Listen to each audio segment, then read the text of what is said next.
All right, so we're working on setting up absolutism in France.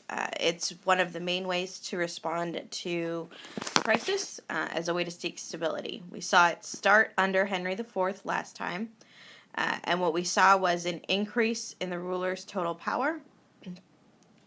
What we will see develop is the inclusion of the idea of divine right, and it will center around making laws, levying taxes, administering justice, controlling state officials, and securing a presumably pretty aggressive foreign policy.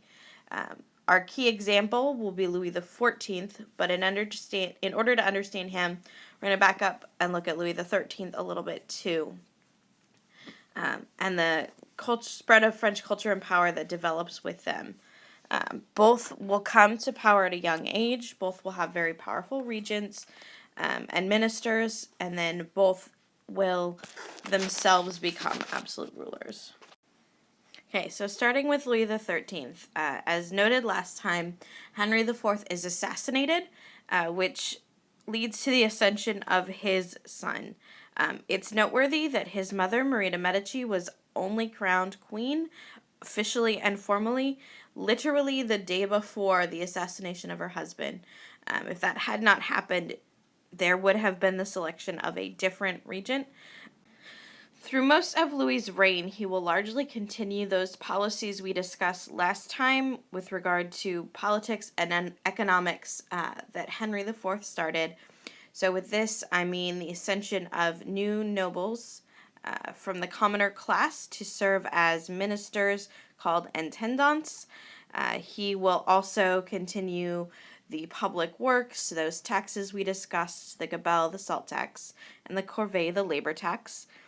Starting in 1624, Cardinal Richelieu will become his chief minister, and in a lot of ways, he will be more aggressively absolute than Louis XIII is. We'll talk about that in just a moment.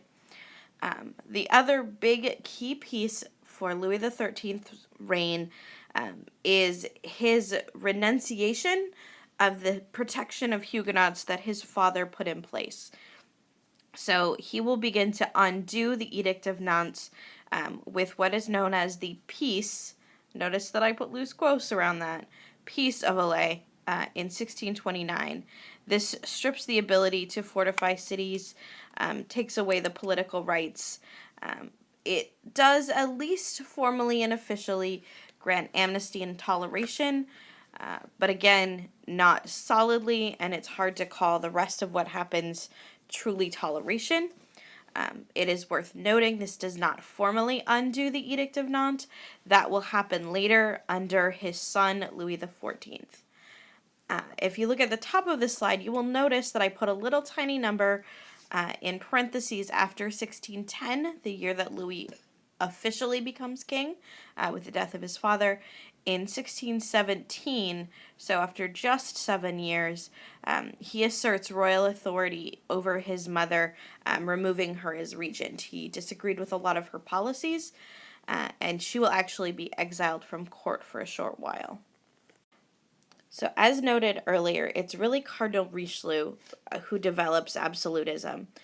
Louis XIII was interested in kingship, but also very interested in hunting and gambling, and therefore was very happy to essentially split his power with Cardinal Richelieu. As chief minister, Cardinal Richelieu was very concerned with the transformation of France into a strong centralized state. This means power rests very strongly in a single central governmental body or figure, in this case, clearly the king. This is a big step towards crushing domestic factions, which, of course, were a major player or major factor in the existence and continuation of those civil wars, wars of religions that we dealt with, leading to the ascension of Henry IV. To do this, he has to restrain the power of the nobility, and he sets up a pretty intricate system of spies to end plots by the nobles in a pretty brutal fashion, executing conspirators, razing the castles that they had built and fortified um, under the guise that they were protecting the countryside and the borders, but knowing full well that what they were really doing was setting it up so that they were protected from the king and from each other. So it's a pretty strong move by the cardinal, and it's very overt. And it's this overtness that will eventually cause some problems later on. It's also worth noting that he is in fact politique, even though he is a cardinal. He made alliances with foreign Protestant rulers, no domestic ones.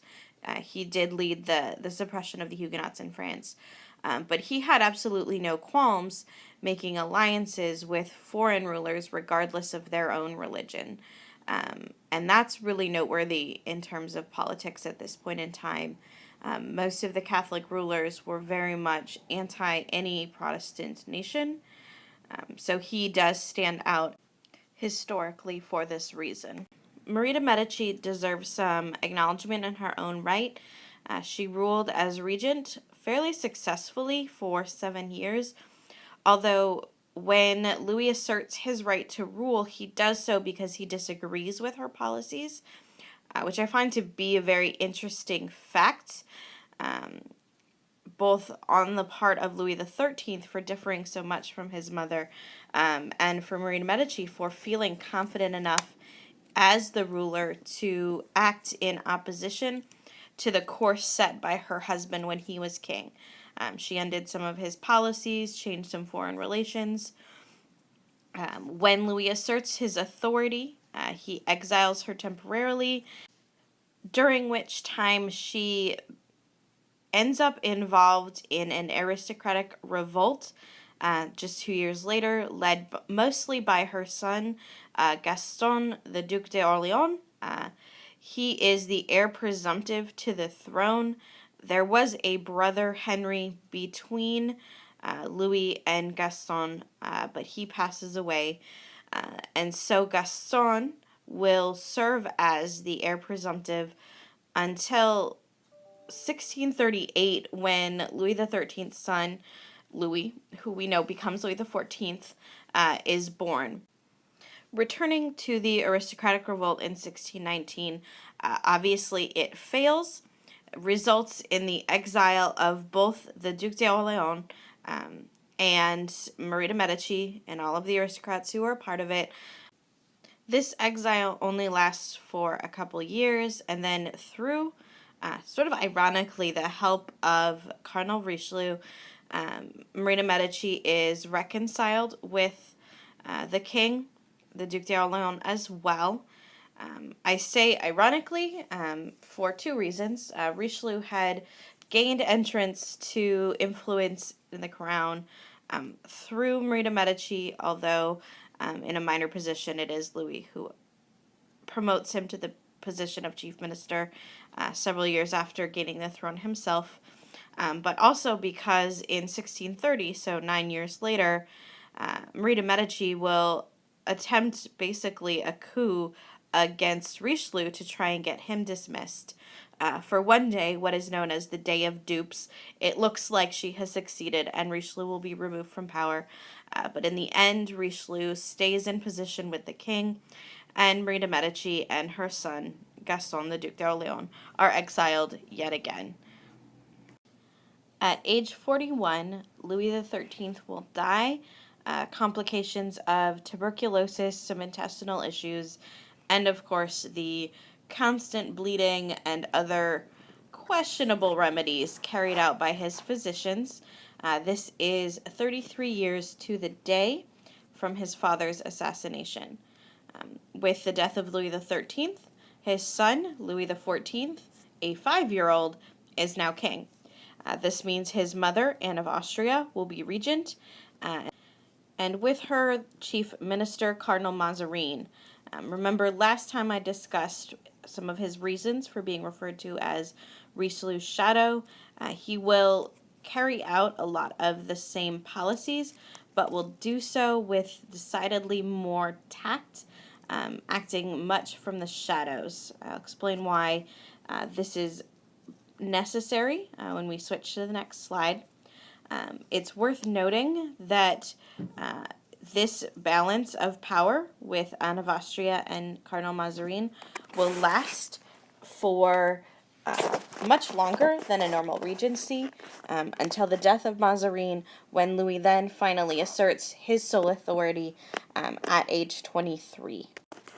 The primary reason for Mazarin's light-handed rule and for Louis the XIV's later system of ruling, which we'll discuss, is centered largely on a rebellion of the nobles that took place when he was about 10 years old. It's known as the Fronde. So in the midst of this, a Parisian mob storms the palace where Louis XIV is, demanding to see him. He feigns sleep so that they will leave, and he is then secreted out of the palace. This is a pretty traumatizing event for him at a young age, and it results in about 3 years of noble rule where the king is essentially living in exile. This time period is fraught with instability, which will lead the French people to conclude that their best chance for stability was with a monarch. So he is restored. The nobles themselves, this rebellion is crushed. But what results after this will deeply impact the king. The way that he rules from there on out will be with much more balance and tact, because he will fear what happens if the nobles were to do this again. So he will be very careful to give illusion of power to the nobles, but very little real power to his traditional nobility. And if you see from the images on this slide, the way that this eventually ends up developed in imagery is evidence of the propaganda that Louis XIV was quite adept at using.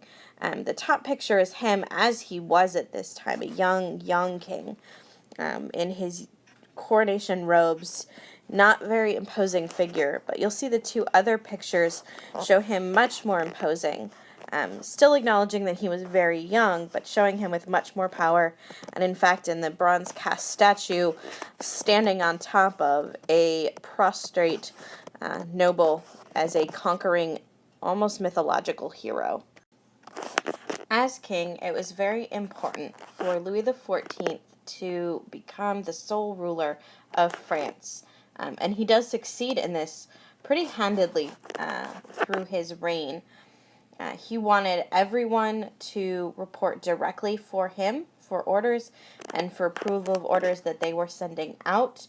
And as part of this, he will foster the myth of himself as the, quote, Sun King, meaning in this that he was the source of light for his people. So we will, after kind of covering the main course of his political actions, look very heavily at this perceived image that he presented. Okay, so as his ability to rule with absolute authority increased, we see this very heavily in 3 traditional areas of royal authority. These areas being foreign policy, the church, and taxes. With regard to the church, he was very heavy-handed in his anti-Huguenot policies, fully revoking the Edict of Nantes. In 1685, pardon my mistaken typo on this slide, he strongly wanted the Huguenots to convert to Catholicism, so he begins to destroy their churches, close their schools, which in a lot of ways seems sort of like the opposite of a way to get a group of people to convert. The end result is that roughly 200,000 Protestants will flee France. In terms of his policies in economics, he continues the mercantilist policies established under the Duc de Soleil, and in fact, with his economic minister, who we will discuss next time.